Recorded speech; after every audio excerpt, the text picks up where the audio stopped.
Well, Southern Pacific later replaced the F units with newer locomotives. The lead locomotive here is a General Motors Electromotive SD45.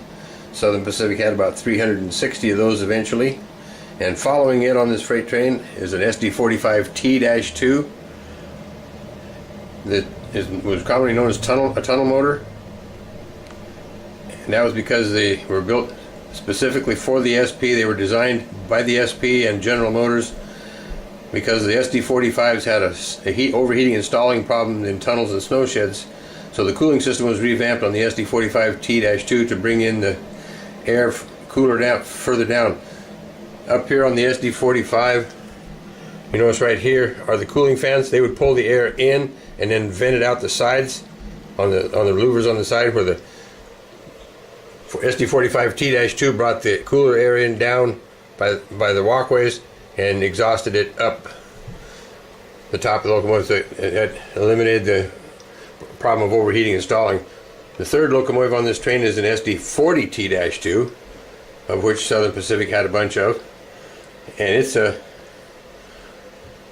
similar to the SD45T-2. The SD45 and the SD45T-2 have a V20 engine in them.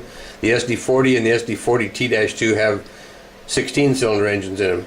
So, and that's kind of the difference in them. So anyway, but yeah, Southern Pacific replaced all the F units with SD40s, SD40 T2s, SD45s, and SD45 T2s. Now we have the trio of locomotives on the freight train.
We got a car here in the yard, a boxcar with a couple old boys waiting to go somewhere in it. It's a 40-foot boxcar with these two old boys in the car.